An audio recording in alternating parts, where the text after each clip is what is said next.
오늘은 힐링 알고리즘 바로잡기의 저자이신 조준호 원장님을 모시고 이야기를 나눠보도록 하겠습니다. 원장님 안녕하세요. 네, 안녕하십니까. 네, 처음 뵙겠습니다. 네, 셀프 소개 한번 부탁드리겠습니다. 네, 안녕하십니까. 저는 서울 강남의 마음 편한 요양과에서 근무하고 있는 조준호라고 합니다. 일단 제가 존경하는 이런 우리 웅달님이 운영하시는 웅달 책방에 이렇게 초대해 주셔서 일단 감사합니다. 아유, 아닙니다. 네, 개인적으로는 무한한 영광으로 생각하고 있습니다. 자, 오늘 저희가 이제 건강 이야기를 할 텐데요. 일단 이야기에 들어가기에 앞서서 말씀드릴 내용이 있습니다. 이제 저희가 일단 이야기하는 건강 내용들이 실제로 현대의학을 부정하거나 폄훼하기 위한 것이 아니라 그 현대의학에 있어서의 한계를 인정하고 그 빈틈을 좀 메꾸기 위한 그런 고민의 과정에서 나온 이야기다. 이렇게 생각을 하시고 좀 편하게 부드럽게 바라봐 주셨으면 감사하겠습니다. 일단 간단하게 제 소개를 드리면 저는 처음 시작은 서울 영등포의 지역에서 이제 귀, 코, 목을 담당하는 이비인후과 의사로 시작을 했습니다. 근데 지금은 머리에서부터 발끝까지 난치병 환자들과 고군분투 중입니다. 근데 이제 난치병 하면 되게 뭐 나하고는 전혀 관련이 없고 뭐 생소한 것처럼 보이지만 실제로 우리가 알고 있는 대부분의 질환들이 다루기 어려운 질병들입니다. 자, 예를 들면 암, 굉장히 좀 무섭고 두려운 질병이죠. 그 암이 25명 남녀노소를 불문하고 25명 중에 한 명이 현재 암 유병자로 등록이 되어 있습니다. 네, 굉장히 많죠. 그리고 뭐 여기가 아프고 여기가 쑤시고 저린데 원인이 나오지 않는 이 만성 통증 환자들이 굉장히 많으시고, 그리고 뭐 속이 부글거리고 뭐 장 누수에 뭐 과민성 대장 증후군, 뭐 소화불량 등등 해결되지 않는 만성 장질환들, 그리고 이제 누구나 가지고 있는 모든 직장인이 가지고 있는 만성 피로 해결되지 않지 않습니까? 그리고 비만, 뭐 죽어야 살이 빠진다고 하죠. 비만, 그리고 고혈압, 당뇨, 뭐 고지혈증, 이런 대사증후군도 우리가 굉장히 다루기 힘듭니다. 뿐만 아니라 우리 정서적인 문제도 굉장히 많죠. 뭐 불안, 뭐 우울, 뭐 공황, 이런 부분들도 약으로 조절되지도 않고 뭐 행동치료도 조절되지 않는 굉장히 난치성 질병 중에 하나입니다. 이런 환자분들을 만나보다 보면 대부분은 굉장히 외로워합니다. 왜? 아무도 이해해 주질 못하거든요. 그분들은 자기 이야기를 내뱉고 싶지만 아무도 들어주지 않습니다. 그래서 이 진단이라도 좀 받아봐야 되겠다, 아니면 뭔가 이상이라도 찾아봐야 되겠다 하고 대학병원을 가봐도 검사상 정상인 경우가 대부분인 거죠. 수치상으로는요? 그렇죠. 그렇게 되다 보니까 이제 결국에 그런 이야기를 다른 분에게 나의 힘든 이야기를 하면, 야, 너는 건강염려증이야, 꾀병 부리지 마, 이렇게 매도당하게 될 수밖에 없죠. 그리고 대부분 한 가지 증상만 있으신 분들이 없어요. 대부분 여러 가지 증상을 가지고 있기 때문에 이 병원 갔다가 또 전 병원 갔다가 하루 종일 병원을 다니시거나, 또 해결이 안 되니까 뭐 한의원 갔다가, 아니면 뭐 접거론을 갔다가, 뭐 아니면 뭐 대체의학을 좀 갔다가, 정 안 되시는 분들은 기도원에도 이런 환자분이 있을 정도입니다. 그래서 이런 분들은 하루하루가 전쟁이고 또 하루하루가 매일 죽고 싶다는 말을 달고 사시는 분들이거든요. 이런 분들과 인연이 돼서 만나서 지금 현재는 그분들과 매일 웃고 웃으면서 건강이라는 목표를 향해서 열심히 달려가고 있습니다. 네. 여기서 제가 희망의 메시지를 좀 드리고 싶어요. 제가 이제 단언컨대 실제 제 경험은 일천하지만 우리 환자와 그리고 의료진이 방향성을 잘 잡고 희망의 끈을 놓지 않으면 결국 지속 가능한 건강이라는, 행복이라는 그런 우리의 목표점을 어느 정도는 달성할 수 있는 것들을 실제로 환자분들을 통해서 확인하고 있거든요. 그래서 혹시 건강 관련한 이슈들로 어려움을 겪고 있다면 희망의 끈을 놓치지 말으셨으면 좋겠습니다. 네. 이 책 네. 실제 그 뒤에 보니까 그 환자분들의 후기가 네네. 정말 감동적이더라고요. 아, 그리고 굉장히 드라마틱하게 많이 바뀌셨더라고요. 네네. 그러니까 말씀해주신 대로 여러 병원들을 다니고 네. 그런 정서적인 어려움들도 호소하고 했지만 네네. 어디 한 군데서 이렇게 명확한 답을 찾지 못했었는데 네. 정말 정신적으로나 신체적으로 나아지고 있다고. 네. 네. 아, 그러면 우선 이게 책의 내용으로 좀 들어가기 전에 지금 궁금한 게, 네. 이비인후과 하면은 네. 제가 그냥 이렇게 주변에 이렇게 둘러둘러 알기로는 그래도 상당히 좋은 분야로 알고 있거든요. 의사분들이 네. 지망하시는 분들이 선호하는. 네네. 근데 거기서 어떻게 보면 이렇게 난치병 쪽으로 가셨다고 하시잖아요. 네네. 뭐 계기가 좀 있었을 것 같아요. 이제 계기랄 거는 이제 고민이 시작이 된 것 같아요.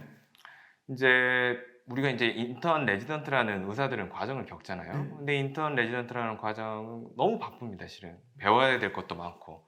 그리고 이제 밀려드는 환자들 처리하느라고 이 고민할 새가 전혀 없거든요. 근데 이제 군의관을 제가 들어가게 됐죠. 이제 레지던트가 끝나고. 이제 저는 해군 사관학교에서 근무를 하다 보니까 대부분 또 젊은 또 남자 친구들이잖아요. 또 별로 아픈 친구들이 별로 없어요. 그러다 보니까 이제 고민이 생기기 시작한 겁니다. 이게 과연 내가 하고 있는 이 현대의학이 과연 정답일까? 이제 이런 고민이 된 거죠. 자, 알레르기 비염이다. 그러면 그냥 그전엔 생각 없이 뭐 비염약 주고 뭐 좀 심하면 뭐 스테로이드 쓰고 그래도 안 되면 수술하세요. 이제 이렇게 이야기를 하죠. 또 우리 그 흔한 뭐 축농증이나 어떤 중이염 이런 부분도 처음에는 항생제 쓰고 이걸로 안 들으면 또 항생제를 복합으로 쓰고 이래도 안 되면 수술하세요. 이제 이게 정답이었거든요. 그런데 과연 우리가 축농증에 걸리고 뭐 중이염에 걸리고 알레르기 비염에 걸리고 이런 것들이 약을 먹지 않아서 수술을 받지 않아서 생긴 게 아니잖아요. 그리고 약을 먹는다고 또 수술을 한다고 이게 완치되는 것도 아닙니다, 실은. 그런데다가 보면 시간이 지나면 또 재발을 한단 말이죠. 그러면 과연 또 다른 뭐가 있지 않을까 이제 이런 고민을 하다가 기능의학이라는 걸 만나게 됐어요. 기능의학 하면 이제 굉장히 이제 생소하다고 여기실 수 있어요. 이제 짧게 설명을 드리면 이제 현대의학과 기능의학의 차이는 이제 현대의학은 질병에 초점을 맞춥니다. 그래서 너 고혈압이야? 그럼 고혈압약.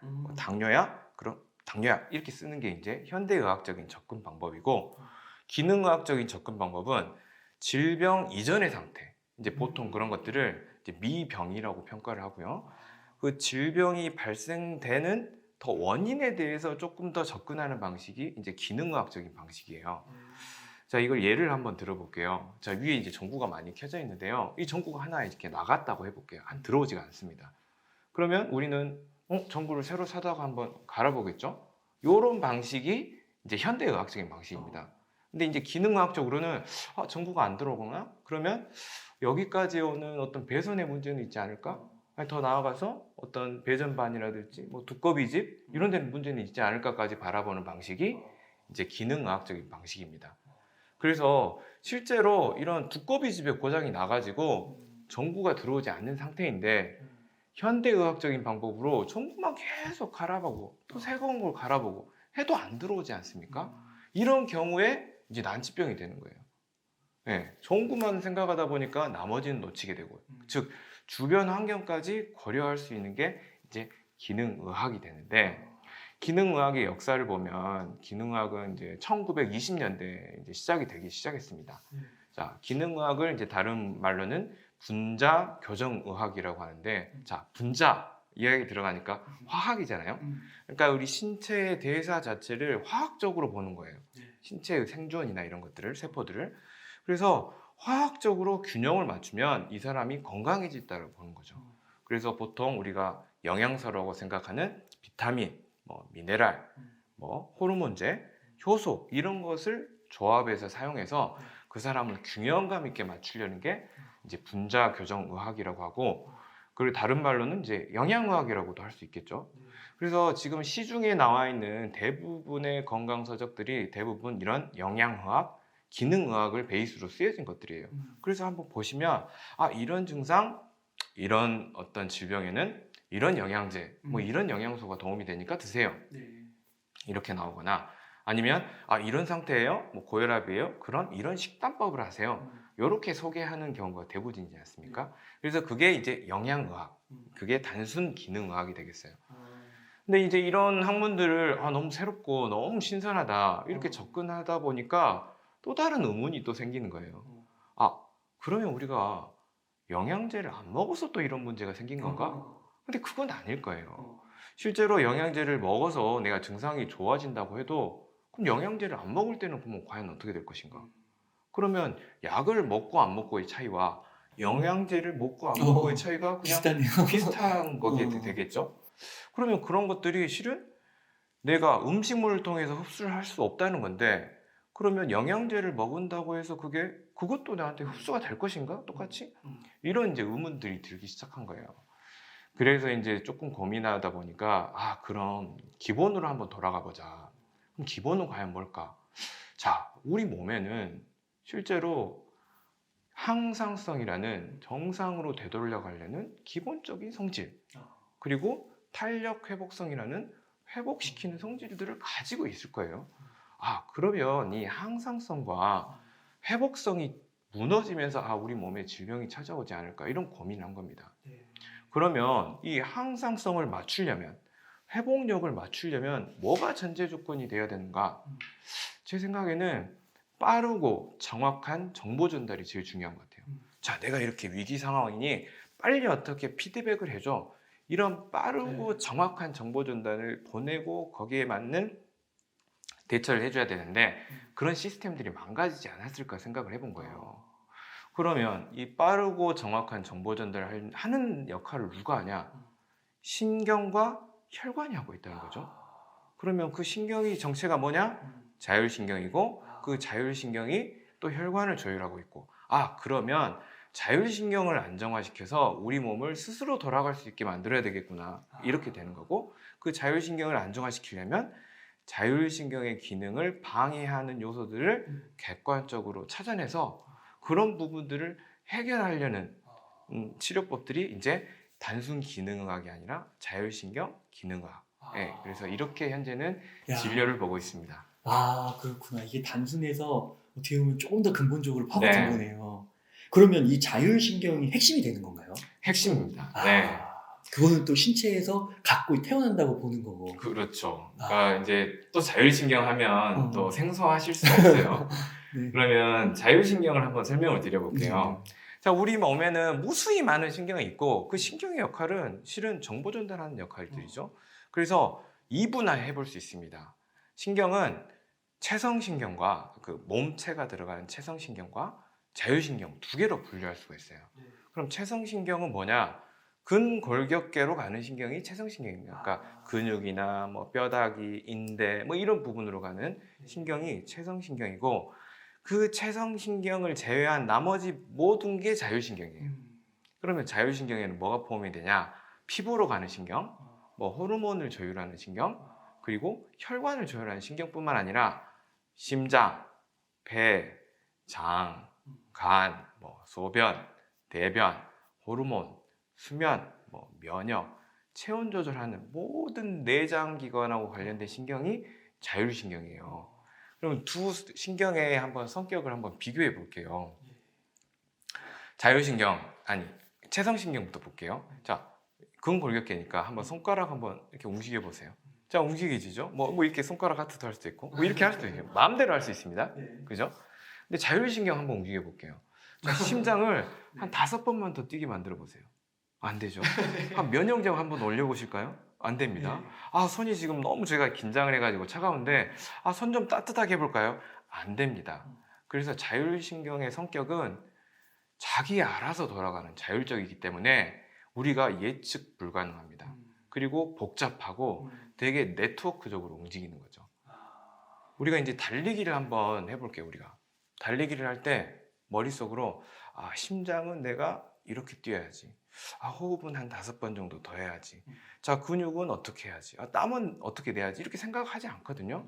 결국 뛰는 순간 머리부터 발끝까지 감각과 운동과 내장기관이 알아서 돌아가는 거고 전체가 움직이는 겁니다. 그래서 자율신경은 예측 불가능하기도 하고 무작위성으로도 움직이지만 결국 전체가 움직이는 거거든요.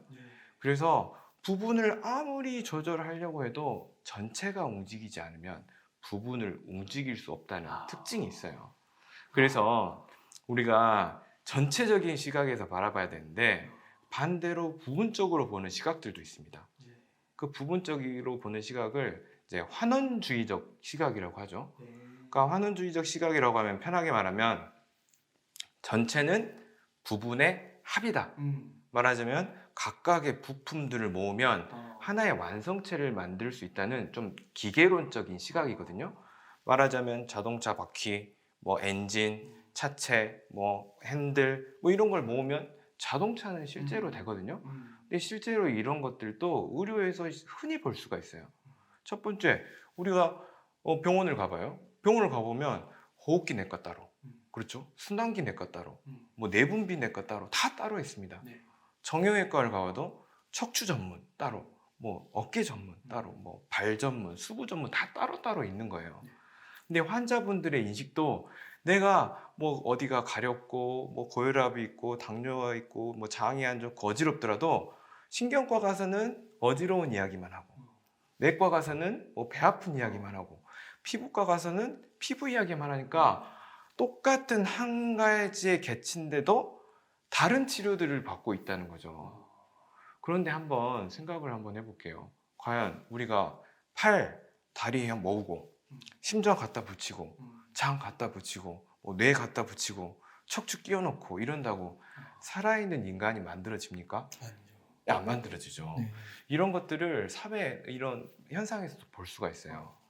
자, 예를 들어 볼게요.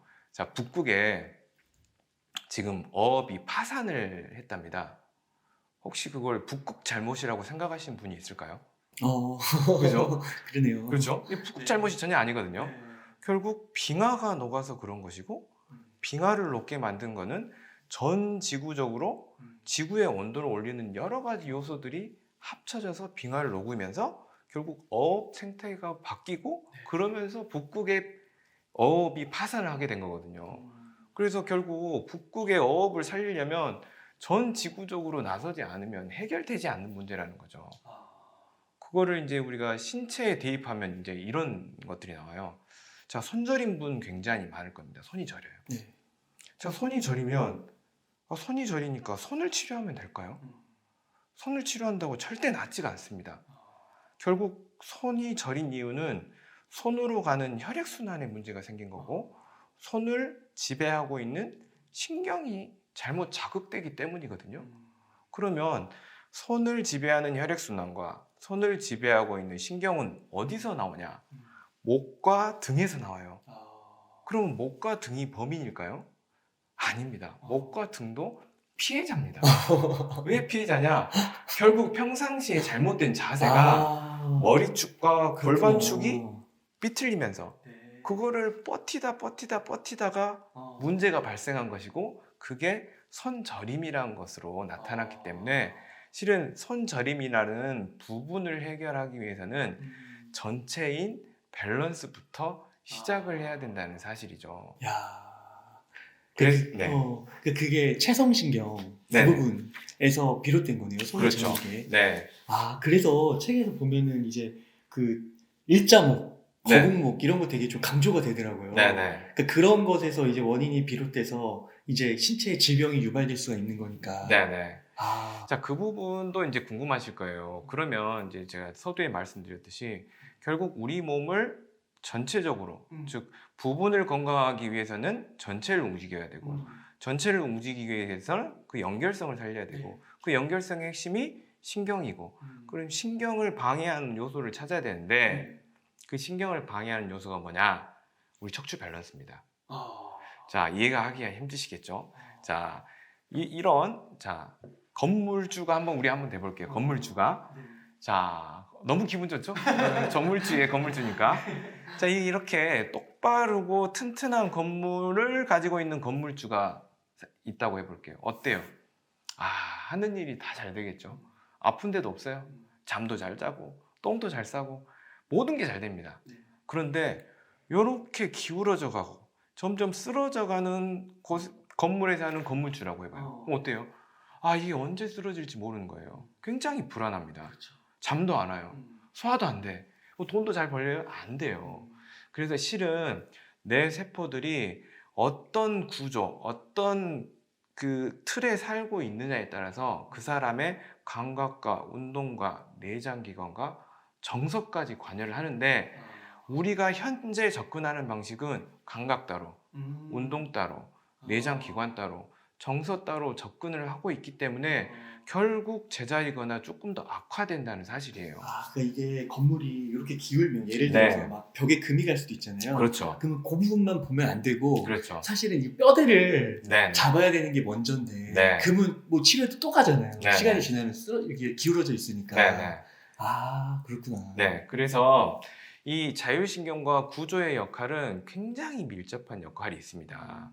이거를 조금 더 자세하게 설명을 드려볼게요. 이제 이 부분부터는 어떻게 보면 이제 우리 즐거운 의학 지식이 될 수도 있습니다.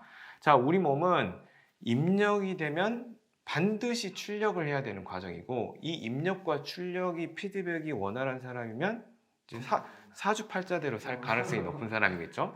그러면 입력과 출력을 신경을 통해서 하는데, 자, 신경의 구조는 우리 아이스크림 콘을 생각하면 됩니다. 자, 아이스크림 콘은 이렇게 꽃갈콘 같은 콘 위에 이렇게 아이스크림 덩어리들이 이렇게 얹어져 있죠. 그래서 우리가 보는 시각 그리고 후각을 제외한 대부분의 외부에서 들어오는 신체 내부에서 들어오는 모든 감각들은 이 아이스크림 콘 척추로 들어갑니다. 그래서 척추로 들어가는데, 척추가 이 일자 통일자가 아니라 이 각각 떨어져 있는 이 벽돌쌓기처럼 척추체들의 구성으로 되어 있거든요.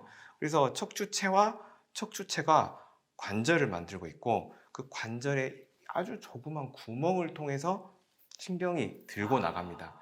그런데 이 들어가는 과정에서 후근신경절이라는 신경절이 있는데, 거기서 자, 우리 몸에서 들어오는 모든 감각들이 1차 가공이 됩니다.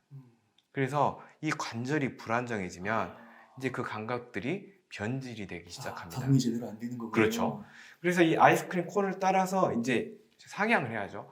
상향을 쭉 하다가 제일 처음 만나는 아이스크림 덩어리가 뇌간입니다. 아, 여기 뇌 뒤쪽에. 네네. 아, 뇌간은 어떤 곳이냐면 모든 감각들의 1차 종착지입니다. 거기가 이제 1차 종착에서 뭘 하냐, 그 정보들을 분류를 해요. 말하자면 우리 사회생활 할 때도 마찬가지잖아요. 모든 일들을 사장님에게 보고 하진 않잖아요. 예를 들면 뭐 이거 그쵸. 물이 안 나와요, 뭐 여기 의자 부서졌어요, 이런 알아서 해, 것들은 이렇게 되는 거거든요. 이 마찬가지로 이 뇌도 한계적인 용량이기 때문에 뇌간에서 쓸데없는 정보들은 절제하고 그 정보들을 분류해서 이렇게 뿌려주는 역할들을 하거든요. 자, 그러면 이제 뇌간을 거쳐서 통과한 정보들은 시상이란 부분을 만납니다. 그래서 시상은 호르몬 계통하고 이제 상호 교류를 하고, 조금 더 올라가면 변연계라는 곳을 만납니다. 근데 변연계는 뭘 하는 것이냐? 기억을 하고 저장을 하고 이제 감정을 조절하는 그런 것이거든요. 그래서 이 감각들의 감정이 입혀져요. 아, 짜증나, 아, 행복해, 이런 감정이 입혀지면 조금 더 정보들이 이제 풍부해지겠죠. 그 정보가 이제 뇌내에서 판단을 해서 결국 출력을 내립니다. 이제 출력을 내리는데, 자, 여기서부터 재밌습니다. 자, 예를 들면 발가락에 잠깐 못이 탁 찔렸다고 해볼게요. 그러면 이 통증이란 감각이 뇌내까지 들어갔겠죠. 그러면 결국 출력은 어떻게 일어나냐? 발로만 일어나지가 않습니다. 첫 번째, 호르몬을 움직입니다.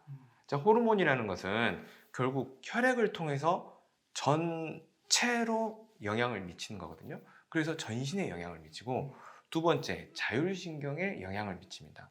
그래서 혈관이 조율이 되고 내장기관에 영향을 줍니다. 세 번째는 근육을 움직입니다. 그래서 대부분의 근육을 빨리 수축하고 뭉치게 만드는 거죠. 그래서 발이 잠깐 찔렸지만 실은 내장기관도 움직이는 거고, 호르몬을 통해서 전체의 시스템이 움직이고 또 근육이 움직이게 되는 거예요. 말하자면 우리가 그 부장님한테 예를 들면 혼났다고 해볼게요. 그러면 아, 기분 나쁘로 끝나지가 않아요. 아, 뒷목이 이렇게 막 뻣뻣해지고 막 두통이 오고 또 심장은 막 두근두근대고 막 열이 받으니까 아드레날린이 막 뿜어 오르면서 사람한테 짜증내고 막 손발도 차지고, 그래서 감정은 뿐만 아니라 내장기관, 감각, 운동이 한꺼번에 움직인다는 거예요. 그래서 제가 자꾸 반복드리는 내용이 전체가 움직인다는 거를 강조드리고 싶어서 이런 말씀을 드린 거예요. 그래서 부분을 아무리 조율하려고 해도 전체가 움직이지 않으면 공연불에 불과할 것이고, 반대로 부분을 잘 움직이고 싶으면 전체를 움직이면 되는 거고, 전체를 움직이는 거는 상호 연결성에 해당하는 정보 전달, 정보 전달의 핵심인 자율신경을 꼭 염두에 주셨으면 좋겠습니다. 그래서 그러신데 이게 책의 마지막에 네. 이렇게 써주셨더라고요. 마지막 문장이 당신의 건강을 기원합니다. 네네. 이렇게 썼는데 그 건강을 영어로 네네. 홀리스틱이라고 쓰셨더라고요. 네, 홀리스틱이란 말을 제가 굉장히 좋아하는데, 네. 이제 부분적이라는 말이 아니라 전인적인, 전체적이라는 뜻이거든요. 말하자면 우리가 건강 관리를 할 때는 대부분 객관적인 수치에 굉장히 목이 말라 있어요. 아, 어떻게든 혈압을 120에 80으로 맞춰야 돼. 아니면 공복 혈당을 어떻게든 100 밑으로 떨어뜨려야 돼. 이렇게 생각을 하는데, 실은 그 문제가 중요한 게 아니라 전체가 움직여야 되는 거고, 전체가 움직인다는 거는 몸과 마음이 함께 건강해져야 된다는 뜻이고요. 그리고 이제 하나 더 말씀드리고 싶은 거는, 이런 홀리스틱에는 이 나의 건강이 실은 가족의 건강이 되고, 이 가족의 건강이 사회의 건강이 되고, 그리고 내가 건강해져야지 내가 조금이라도 사회에 공헌할 수 있는 계기들이 늘어나지 않겠습니까? 그래서 이제 제가 운영하고 있는 블로그도 이제 홀리스틱이란 말이 들어갑니다. 네. 그 주소가 어떻게 되세요? 그 자율신경 기능의학 연구소 이렇게 뭐 네이버에 쳐보셔도 되고 구글에 쳐보셔도 되면. 유튜브도 있으시잖아요. 유튜브도 있습니다. 유튜브는 뭐예요? 유튜브는 여기 있습니다. 네. 아프지 마쇼잉 할 때 아프지 마쇼의 유튜브가 있습니다. 거기 가면 이제 자세한 그런 내용들을 더 볼 수 있는 거잖아요. 네, 이제 각각의 뭐 환자의 이야기들이 있으니까 조금 더 공감하기가 쉬우실 수도 있고요. 이런 현대의학적인 내용과 이런 기능의학, 더 나아가서 자율신경 기능의학을 이 백과사전식으로 제가 블로그로 정리하고 있거든요. 그래서 혹시 내가 건강 관련 이슈로 고민하고 있다면 뭐 한 번쯤 방문해 보시는 것도 좋겠습니다. 그러니까 이게 참 건강 보통 이러면 헬스나 네. 피트니스나 이런 걸 좀 생각하게 되는데 네. 이 홀리스틱이라는 용어가 이게 건강에도 이렇게 쓰는구나. 근데 네. 또 책에 전반적으로 읽으니까 그 전체주의적인 관점 네. 그렇게 딱 접근하니까 왜 이렇게 쓰셨는지 조금 이해가 되더라고요. 감사합니다. 근데 오늘 이렇게 말씀을 들으니까 더 생생하게 와닿네요. 네. 그래서 뭔가 이렇게 내가 아프고 그리고 유독 난치와 같은 잘 낫지 네. 않는다 생각할 때는 그 부분만 보는 게 아니라 조금 더 시야를 넓혀서 네. 자율신경의 관점에서 네. 그렇게 좀 접근을 할 필요가 있다. 네. 그러면 원장님 조금 구체적인 질병 단위로 한번 좀 들어가 봐서요. 네. 책에서 굉장히 다양한 분야를 다뤄주셨더라고요. 네. 제가 한번 언급해 보면은 목차로 만성피로, 암, 불면증, 우울증, 또 돌연사의 주범인 심장마비, 네. 고혈압, 콜레스테롤, 소화불량, 역류성 식도염, 네. 만성 위축성 위염, 과민성 대장증후군, 또 방광염, 발기부전, 질건조와 성교통, 조류. 네. 정말 그 현대인들이 네. 그냥 신문 이렇게 건강 같은 자료들 읽다 보면 그냥 너무 쉽게 접할 수 있는 것들 다 다뤄주셨더라고요. 근데 여기서 궁금한 게 네. 이런 것들이 조금 그 공통적인 한 가지 요소가 자율신경에서 찾을 수 있다는 것인가요? 네, 그렇죠. 그러니까 제가 이런 실은 이 자율신경에 대한 이야기를만 책에 나열을 하면 아무도 관심이 없거든요. 그래서 각각 궁금했던 너무나 흔하지만 이런 어떤 알 수 없었던 이런 내용 그 각각의 질환들에 대해서 자율신경 맥락하에서 이제 이런 내용들을 적은 건데 그 이유 중에 하나 읽어보시면 알겠지만 대부분 문제점으로 살고 있는 게 자세 문제가 꼭 제가 이야기를 언급을 했고요. 그리고 자세 문제 중에서도 가장 핵심인 일자목과 거북목의 그 위험성에 대해서 이제 반복을 하고 있습니다. 이제 그 이유가 우리가 아까 말씀드렸던 대로 우리 몸은 전체가 움직이는 거고 그 전체가 움직일 때 신경이 관여가 되는 거고 그 신경에 핵들이 모여 있는 곳들이 있어요. 그 신경의 핵이 뇌간에 다 모여 있거든요. 뇌간. 그래서 뇌간에는 어떤 곳이냐? 거기에는 감각신경뿐만 아니라 운동신경, 뭐 뇌신경, 자율신경 핵들뿐만 아니라 정서하고 관련된 신경 물질의 핵들까지 다 모여 있거든요. 근데 이 신경 조직들이 굉장히 물리적으로나 화학적으로 취약하거든요. 그래서 목 위에 바로 경추 바로 위에 뇌간이 있기 때문에 우리가 일자목 하면 보통 이렇게 C자 형태로 있거든요. 우리가 정상적으로 때는. 근데 일자목이 되면 어떻게 되냐? 이렇게 펼쳐진 형태가 돼버려요. 그러면 뼈가 펼쳐지면 그 안에 신경도 위아래로 잡아당기는 긴장도가 형성이 되겠죠. 그러면 그 긴장도가 뇌관까지 전달이 될 수가 있습니다. 그래서 뇌관은 전신하고 관련이 있기 때문에 전신 중에 취약한 곳에 문제가 나타나는 거예요. 말하자면 우리 몸은 유기체이기 때문에 다 이 사슬 연결고리로 되어 있거든요. 근데 어디서 우리가 이 사슬을 당길 때 끊어지나요? 잡아당기는 곳에서 끊어지는 게 아니라 제일 약한 고리에서 끊어지지 않습니까? 그래서 원인, 즉 원인은 공통 분모가 똑같지만 증상이 나타나는 것이 다른 이유는 사람들마다 살아가는 과정에서 약한 곳이 다르기 때문에 증상이 다를 뿐 우리가 가지고 있는 그 원인에는 자율신경 이상이 있는 거고 자율신경 이상을 일으키는 것은 여러분이 하고 있는 자세 문제들이 관여하고 있다 이렇게 말씀드리고 싶어요. 그러니까 일상생활의 그런 습관, 태도 네. 이런 것에서부터 비롯됐다고. 네네. 아, 그러면 그 일자목하고 거북목이 이제 형성이 그 현대인들이 거의 다 갖고 뭐 이렇게 스마트폰 이렇게 막 수그려서 보고 네네. 이러다 보니까 되게 많이 갖고들 계시잖아요. 네네. 그러면 이게 회복되는 거는 네. 일자목을 이제 그 C 형태로 바꾸고 거북목도 이게 교정을 하면은 되는 건가요? 많은 경험이 있지만 회복되기가 힘듭니다. 아, 그래요? 네, 그게 무슨 말이냐? 자, 척추의 모양이 펼쳐진 채로 굳어질 때까지 하루였을까요? 한 달이었을까요? 수년에 걸쳐서 형성된 결과값들이거든요. 그런데 환자분들이 너무나 마음이 급해요.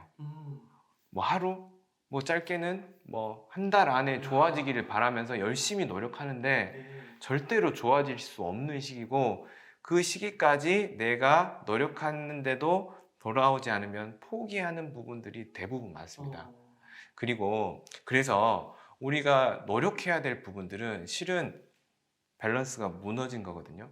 그 무너진 밸런스가 더 무너지지 않도록 노력하는 게 1등. 그 다음에 내가 노력한다면 실제로는 돌아오는 경우도 많은데 어린 애들 같은 경우에는 잘 돌아옵니다. 하지만 조금 성인이 되고 근데 우리가 성인이 돼가지고 잘 돌아오지 않는 이유는 우리가 돈을 벌고 먹고 살기 위해서 하는 행동들이 대부분 이거거든요. 그렇죠? 이거 맞아요. 고개를 숙이지 않고 요리할 수가 없습니다. 고개를 숙이지 않고 설거지를 할 수가 없어요. 그렇기 때문에 우리가 바뀌기 힘든 건 사실이거든요. 하지만 내가 건강을 위해서 나의 목 자세, 나의 전체 밸런스가 좋다는 이런 병식이 있다면 한 번이라도 덜 합니다. 그리고 굳어지지 않기 위해서 조금이라도 움직입니다. 스트레칭. 그렇죠. 이런 습관들이 나를 훨씬 건강하게 만드는 좋은 방법이 될 수가 있는 거죠. 그래서 병식을 갖는 게 중요합니다. 병식이요? 네. 그러니까 내가 이게 병이 될 수 있다고 인식을 하는 거죠. 그걸 병식이라고 네. 하구나. 그래서 그런 지식이 있으면 한 번이라도 네. 그걸 더 할 테니까 보통의 일상 그 전의 속도보다는 네. 조금 더 이렇게 늦춰지거나 뭐 유지하는 정도는 최소한 가져갈 수 있다. 네. 그렇군요. 그러면 그 원장님 그 만성피로 같은 경우, 네. 만성피로 같은 경우도 이제 그 일자목, 거북목 여기서 좀 많이 비롯된다고 볼 수 있나요? 많이 관여를 하죠.